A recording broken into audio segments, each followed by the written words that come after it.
नमस्कार दर्शक बंधु चलतु जान आज किसी टॉप न्यूज।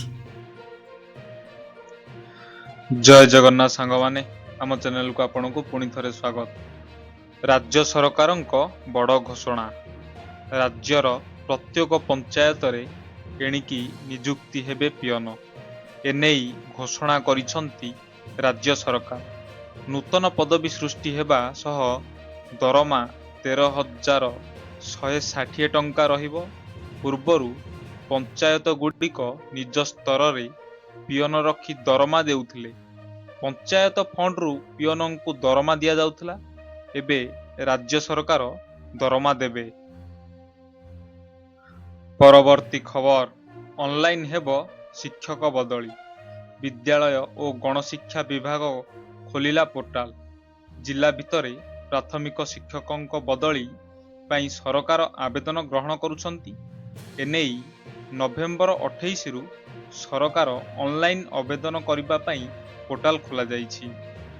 प्राथमिक शिक्षा निर्देशालय ओडिशा पक्षरु एनेई समस्त जिला शिक्षा अधिकारी डीईओ को चिठी जारी करा जाइछि, जेउथिरे जिला भितरे प्राथमिक शिक्षक बदली पाई ऑनलाइन आवेदन करिबाकू कुआ जाइछि। परवर्ती खबर 2 दिन हला खोलिलाणी मंडी, उठी पारिलानी मुठाए धान। खरीफ धान किणा आरंभरू पदारे पड़िछि अव्यवस्था। बरगड़ संबलपुर कलाहांडी जिल्ला रे मंडी खोलिथिले भी उठी पारुनी धान। चाउल उठाण को नहीं प्रशासन सह विवाद जोगु बरगड़ संबलपुर रे 2 दिन हला मंडी खोलिथिले भी धान बिक्री होई पारुनी। कलाहांडी रे मध्य समान अवस्था। गोलमुंडा ब्लॉक रे आज मंडी खोलिथिले भी बस्ताए धान बिकी पारि नाहांती चाषी। ट्रैक्टर ट्रक और विभिन्न गाड़ी रे धान आनी मंडी रे अपेक्षा करिथिबा चाषी होइछंती असंतोष। परवर्ती खबर थराउची शीत। डिसेम्बर 5 रे पुणी बढ़िबो शीत। राज्य रे किछि दिन हेबो तापमात्रा वृद्धि पाइछि। किछि किछि स्थान मानंकु छाड़ी देले अन्य सबु जिला मानंकरे तापमात्रा 2 रु 3 डिग्री बढ़िथिबा बेले डिसेम्बर रे प्रथम सप्ताह रे शेष आड़कू कमिबो तापमात्रा। एथिसह बढ़िबो शीत। परवर्ती खबर काम देलानी ट्रम्प को टारिफ। अमेरिका द्वारा भारत उपरे लागू करा जाइथिबा टारिफ सत्वे भारतीय रप्तानी रे वृद्धि घटुछि।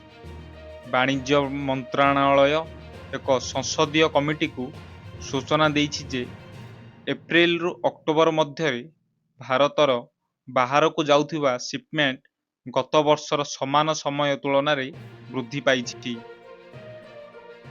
परवर्ती खबर मिलिबनी कफ सिरप। कफ सिरप जोगु अनेक शिशु मृत्यु एवं प्रतिकूल प्रभाव को दृष्टि रे रखी केंद्र सरकार एहार मनमुखी विक्रय को रोकिबा पाई कठोर पदक्षेप नैछंती। अधिकांश कफ सिरप आउ डाक्तरंक प्रेस्क्रिप्शन बिना मेडिकल स्टोर रे बिक्री हेबो नाही। सेमानंकु प्रत्येक प्रेस्क्रिप्शन रो रेकर्ड रखिबाकू पड़िबो। एहा व्यतीत कफ सिरप को कठोर गुणवत्ता नियंत्रण नियम पालन करिबाकू पड़िबो। परवर्ती खबर घरे घरे थंडा काश काम करूनी मेडिसिन। काश व्यापीछि पिलांक ठारू वयस्कंक पर्यंत समस्तंक नाकरू पानी बाहरिबा सहित खूँ खूँ हेउछंती।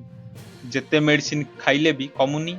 गत किछि दिन हेबो राजधानी समेत चारियाडे एभली स्वास्थ्य स्थिति लागी रहिछि।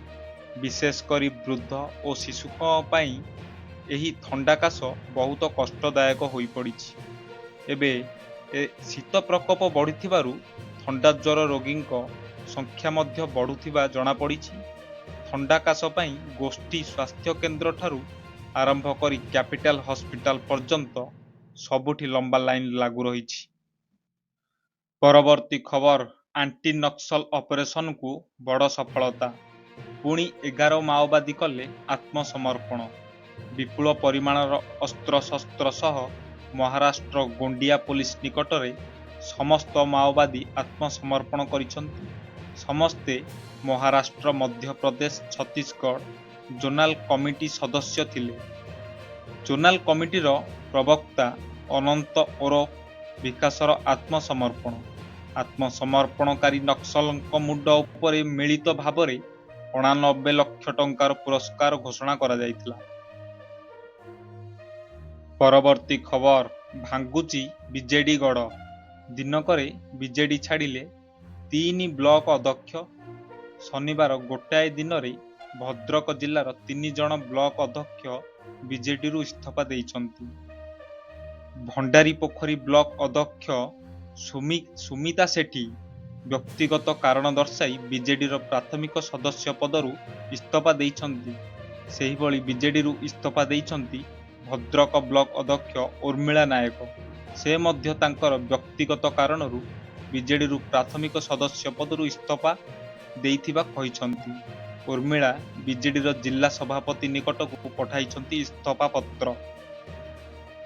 ପରବର୍ତ୍ତୀ ଖବର ନବୀନଙ୍କ ଟାର୍ଗେଟରେ ବିଜେପି।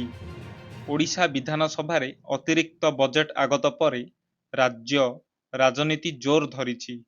ଅତିରିକ୍ତ ବଜେଟ୍ ଜରିଆରେ ନିଜ ଅପାରଗତା ଲୁଚାଇବାକୁ ଚେଷ୍ଟା କରୁଛି ବିଜେପି ବୋଲି କହି ସୋସିଆଲ ମିଡିଆରେ ବର୍ଷିଛନ୍ତି ବିରୋଧୀ ଦଳ ନେତା ତଥା ବିଜେଡି ସୁପ୍ରିମୋ ନବୀନ ପଟ୍ଟନାୟକ।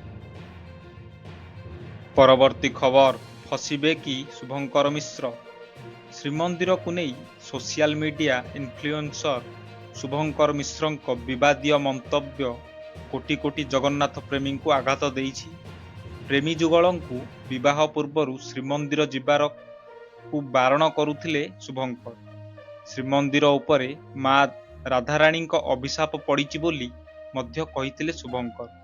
ଏହାକୁ ନେଇ ତୀବ୍ର ପ୍ରତିକ୍ରିୟା ପ୍ରକାଶ ପାଇଛି। ଶୁଭଙ୍କରଙ୍କ ବିରୋଧରେ କାର୍ଯ୍ୟାନୁଷ୍ଠାନ ପାଇଁ ଚାପ ପଡ଼ିଛି।